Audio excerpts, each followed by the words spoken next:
Hey guys, my name is Ryan and welcome to Overwatch Central. So we did a video quite some time ago with a guy called Sam Greenblatt, who is a consultant therapist and basically wants to be more involved in the esports scene when it comes to things like tilting. He is an MS in clinical psychology and is a doctoral candidate, just to make sure that everybody knows that this guy knows what he's talking about. Well, we did a video previously talking about how to not tilt personally, went over a lot of things that you could do to sort of take the stress from yourself, but today we wanted to do this around the start of Season 7, but we took a lot of questions from you guys from Twitter on stuff that you see in the game that you would like answers from, and so we put this video together. But without further ado, let's get started. So it's the second video that we've done, Sam, and since that video you've had a lot of people come to you and message you on stuff like Twitter and email you, for example.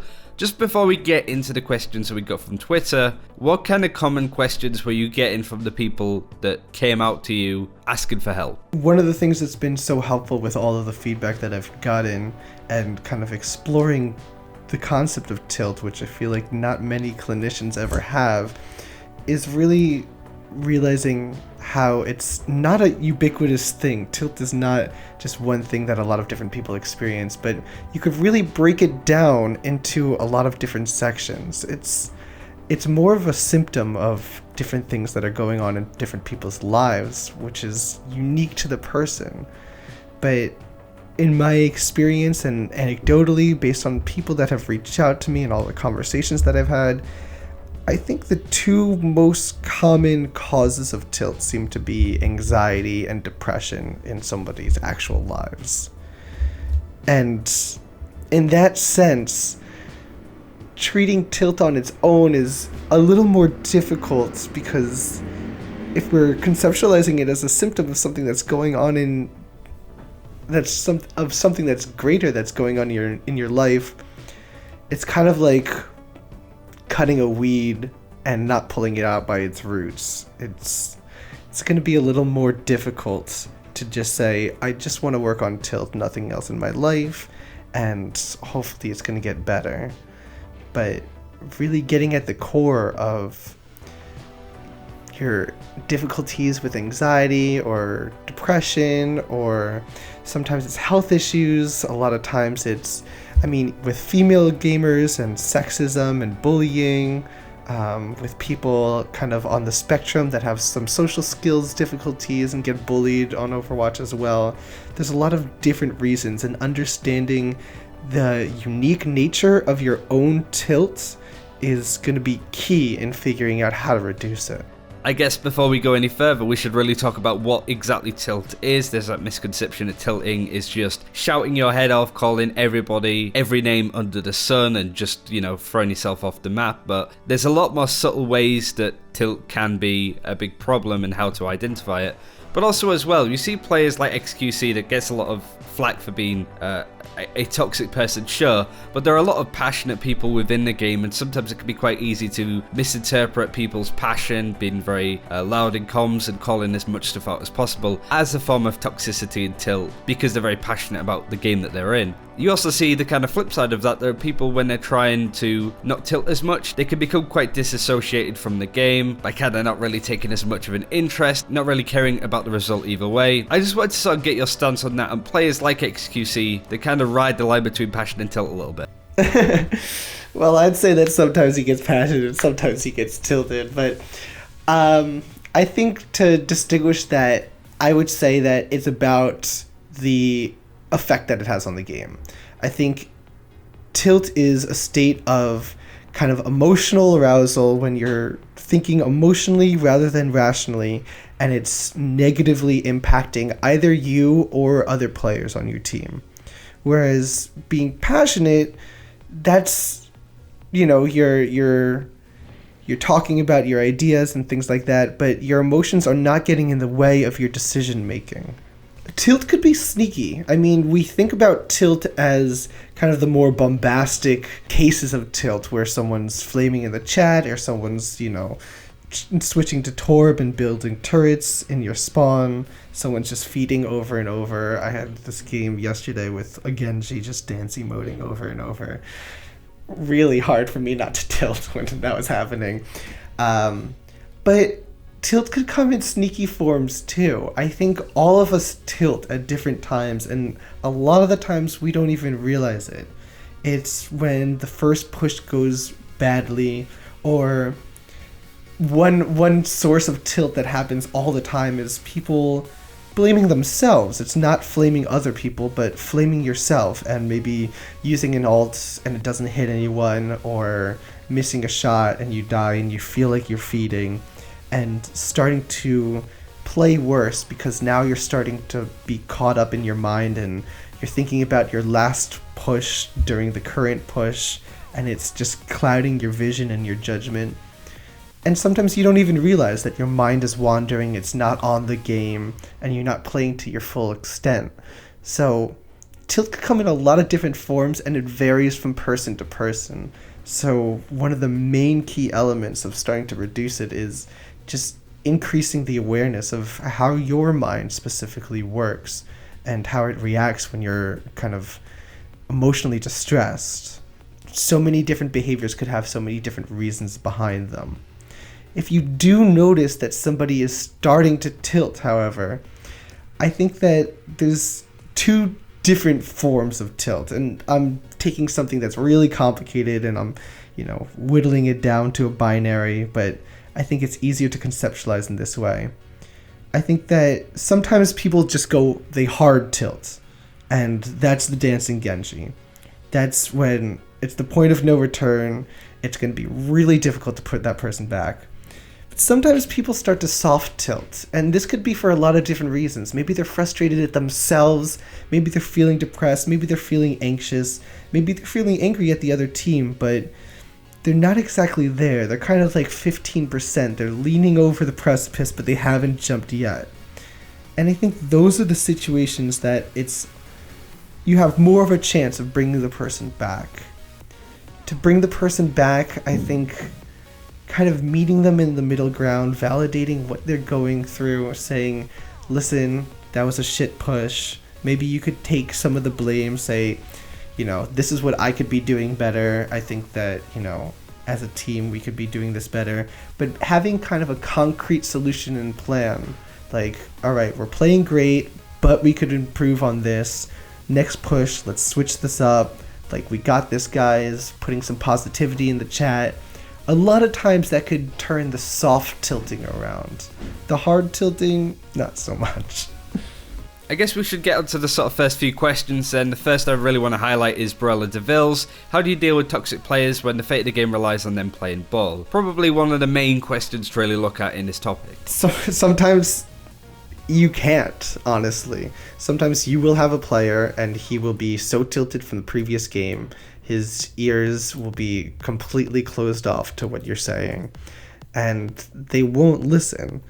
I think, again, going back to that difference between the hard tilt and the soft tilt, sometimes people are hard tilted, and in that situation, I think the best you can do is, if you're below, it's below diamond right now, I think. Just work on your own individual performance so your SR doesn't lose as much, and start thinking about preparing for the next game. So you don't want to bring that tilt. You're probably going to lose this game. If you have a hard tilter on your team, there's probably nothing that you can do to control it. But you could mitigate the effect that it has on your next game, because a lot of people bring tilt from one game into the next game.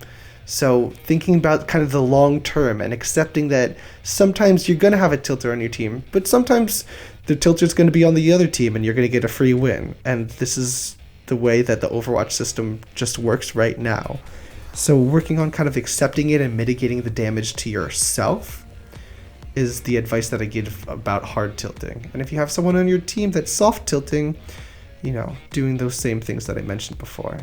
Before we go any further, this video I really wanted to do with both you and iStux, who's the professional coach, in the same video. And one of the main talking points, I suppose, is this idea of playing to improve versus playing to climb the SR ladder. Moira's a really good example of this kind of hero that people may be looking at to go, oh, she looks really good, she seems really impactful, I'm going to play her a lot more. But when you're learning a new hero, it can be quite common to drop a lot of SR, and people seem to really focus on that. It can often feel like playing to improve and playing to climb can be two very different things. improving. So I wanted to know from your perspective, how can players, if they've been on a losing streak, for example, see the big picture when it comes to improving when climbing isn't necessarily happening? Because sometimes it can feel like you're getting worse at the game. Right. I wish there was almost some option that you could just hide your own SR, because I feel like looking at SR could sometimes be the biggest hindrance towards improving, because there are ways that are easier to climb in SR, you know, like before the Mercy meta just shifted, in my opinion, thank God. It was sometimes easier to hop on Mercy than, you know, a more difficult player that you might enjoy playing, like Ana or something like that, in order to climb. And that could be a really tempting way of not improving what you want to improve, because you're really focused on this rank. One thing that's really helped me is I'm not incredibly high ranked. I'm pretty mid-tier. I'm in plat. But in speaking with people that are higher tiered and learning that toxicity still exists at all ranks, it's not this perfect experience, certainly, no matter where you go. And I think that a lot of people think that I will get out of all of these problems and all of these frustrations and having teammates that don't understand the game as well as I do if only I climbed SR. And certainly, like, I came up from bronze, and this is like my first competitive kind of FPS, and certainly, like, plat to bronze, there's a big difference. But the amount of fun that you could have, the amount of enjoyment that you could have, you will still, I don't think that anyone would tell you that it's so significantly different at different tiers. So this thirst for climbing, while, you know, it could be a fun, rewarding side thing, I think if climbing is your main goal, then you're going to have a worse experience with Overwatch overall. But if improvement and enjoying the game if individual improvement and enjoying the game is your goal, then it doesn't matter as much even if you win or lose. You could be happy at lost games because you got some great boops as Lucio, or you had like a quad kill with Diva ult, and the winning and losing doesn't matter as much. And my guess is you might end up climbing as a result just because you're not trying as hard. Sometimes trying to climb could be like trying to fall asleep, and the more you want it and the more you thirst after it, the more impossible of a task it gets. This question's from Party Time Gaming. He asks how to maintain focus for an entire match. Again, this kind of comes under the big picture sort of topic that we just spoke about. Maintaining that focus for not only just a match, but a day's worth of playing, a week or a season, for example. How do you try and make sure that you're on top of the game, concentrating as hard as you possibly can, and keep your focus up in a game like Overwatch that, whilst it's a lot shorter than a MOBA game, it's a very intense thing and can be quite exhausted to focus on it 100% of the time? Definitely. I think that focus is a skill that can be built just like any other skill, just like practicing your aim or practicing your positioning. I think I might have mentioned this before in our previous video, but mindfulness is a great skill of being able to build that ability of noticing when your mind is wandering and gently returning it back to what you want to be focusing on. I definitely should make a video about like a guided kind of mindfulness practice during Overwatch, but really building up that ability even in training mode or something like that, of focusing on the game, noticing when your mind wanders, which it inevitably will do, and bringing it back is key. And the other important thing when practicing this skill to note is that you can never prevent your mind from wandering. It will always be producing thoughts.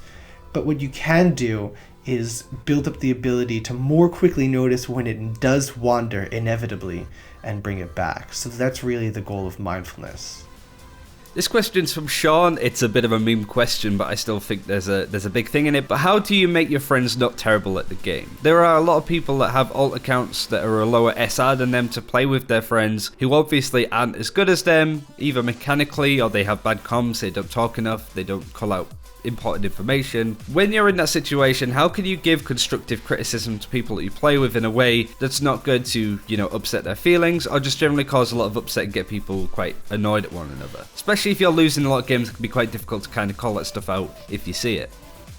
you have to play the person as an individual. Some people are going to have more pride than others, and it's going to be more difficult to get through to them. So you might have more success depending on who the person is that you're talking to. But I would start by literally asking, like, yo, like, I noticed some things, like, in the game that we played, like, would you be okay if I gave you some tips? And that kind of, like, you know, you're collaborating with them, you're clearly communicating that you want to help, you're not trashing them, but you like them and you want them to improve. That's the kind of the mentality that you're coming from. And then I would throw in a term that a lot of people might have heard throughout the years, is that sandwich compliment sandwich, where with every critique you're kind of sandwiching it with positive things. So, you know, you're kind of giving them the medicine in a spoonful of sugar and saying, listen, like, you know, that ult that you used was really great. Like, I really appreciated the res that you gave me. And I think that your positioning could use some work, and be specific about it. Not you're playing shit or you're dying too much, but why are they dying too much? If you just say they're dying too much, they're not going to be able to learn from that. They're not going to have specific information. But I think that you're playing towards the front more as a healer, and if you took the back line, you would be able to survive a little more, and your healing is great, so it would really help the team out. So kind of framing it like that, I think, would be more palatable to people, and you'll increase your chances that they listen, they could improve. This question is dotted around numerous times around this tweet. More specifically, it comes from Hookside, who says, is there any way to convince the 4 DPS players on your team to change to something like a support or a tank? You can often feel that you're at the mercy of the matchmaker sometimes. But it's in a similar vein to the last question. How do you do this without coming off as confrontational, tilted? Because most people can and will tilt in the spawn room by just putting ... in the team chat, or need 2 supports, which you weren't getting. Then people get very angry at one another. Yeah, sometimes it's luck of the draw, but I think that if you are able to say that, like, sometimes being a little more specific could help. So what I'll do in those situations is kind of, I'll go through people's profiles, I'll see, like, all right, this person only does DPS, I'm not going to have a big shot with him, but this person, like, you know, his most played is McCree, but his second most played is Ana. He probably likes to do kind of, like, you know, some of that hit scan kind of characters. So I'll say, like, listen, like, whatever his name is, I'm willing to, like, flex to whatever. Would you be okay with going Ana if, like, you know, I took over the tank, or I took over the second healer, or things like that? Kind of being more specific in what you want to accomplish in switching up the team comp, rather than just flaming it as a whole and saying you're all fucking throwing. I think has more of a chance of being successful. Just to chime in on this as well, if you look through the rest of your team at what they play, if their second or third hero is a tank or a support, you can almost suggest that to them. Like, oh, you can play D.Va if you want, because that's your third, fourth played hero, and I'll play something else, even though I lock myself in for D.Va first. It's a good way to try and convince them that it's almost their idea to change and be selfless and supportive of the team. But another question that we got, which was more aimed at Istux again, is the idea of stubbornly staying on a hero that players are trying to improve on. Should you do that, or should you be a bit more selfless if you're running into the 4 DPS situation and you're wanting to play Tracer, for example? Do you just stubbornly stay on Tracer, or do you try and pick to something that your team needs? Istux says to more try to stay on what you're trying to learn as a hero. But as a person that's tried to sort of alleviate tilt almost, is that an idea that you can get behind, or do you think that's a cause for concern of causing more problems? Yeah, well, actually, I spoke to Istux about this. He has, like, amazing game knowledge. And what he suggested is sounds absolutely on point to me, that it's kind of about min-maxing it. And it's not about sticking to one hero specifically, but maybe having 3 or 4 different heroes that you can flex to, but you're not trying to play all, you know, 25 to 30 heroes at the same time. So maybe having, like, a healer that you're competent on, a tank that you're competent on, and a DPS that you're competent on. In that way, you could kind of hone your focus, so you could sharpen your blade on a few heroes, and at the same time you are flexible enough that you could move forward as a team. Another main question that I'm 100% sure that we answered the last time that we did a video together was, what's the best way of staying calm when toxicity starts, and what's the best way of trying to calm others? Either you've had a really terrible round first point on a control map, or you got completely like hammered on a King's Road defense, they have so much time left in the bank and you're about to attack. How could you alleviate some of the stress until it's forming in your team? I think in those senses, the compliment sandwich thing could be really useful too, because a lot of people do kind of the middle part of that sandwich without the compliments, and it could sound, just like we were talking about before, it could sound kind of pedantic and you're talking down to them, and it sounds more aggressive if you're just saying like, we need to do X or Y, like we need to do a death ball against this comp, but rather saying, listen, like we got some good frags there, I think we could definitely do this, and like, you know, I think if we, you know, switch this role or we go towards this lane or whichever strategy that you might be thinking, we could do this, you know, we got this, guys, you guys are playing great. Not really calling anyone out on things that they can't control, like Mercy, you're dying too fast. If you don't have specific feedback of, I think that you'd be better if you played, you know, behind us or something like that, just avoid it, because it's not going to be helpful. It's just going to tilt them more. But that specific feedback couched with compliments, I think, has the greatest chance at success. And finally, I guess, is there anything else that you want to go over? Any closing thoughts or any tips that you haven't gone over in this video so far that you think is important to mention? And finally, where can people find you? You're not a typical guest where you stream, you do have a YouTube, but where can people find more from you, either for help or just more information on how to not tilt and to detail others? Sure. Final tips is take care of yourself out of the game, and you're going to be playing better in the game. You know, if you have stuff in your life that's going on, you know, deal with it. Go to a therapist. Take care of yourself physically. Go to the gym. Eat right. Sleep right. Practice positive psych things. Gratitude. You know, listing 3 positive things in your life at the end of the day so that you have a balanced perspective and you're not just thinking negative thoughts. But if you really want to optimize your playing in game, it takes working on your mental health out of game as well. If anybody wants to contact me, I have the easiest way to do it probably is either Twitter on @esport_psych or Gmail at esportspsych@gmail.com.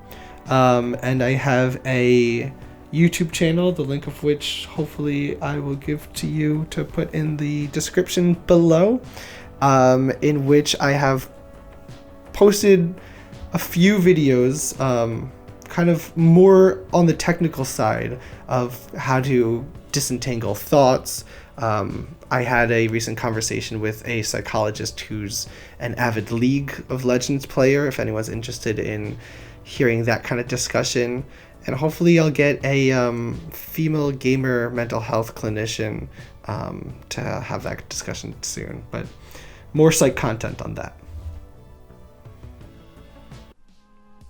And that's it for this time. Thank you very much for watching. You can find all of Sam's details in the description below. Check him out. He's a tremendous person and there's not many people like him in the community for sure. So do check out all that stuff. And until next time, take care. We'll see you then.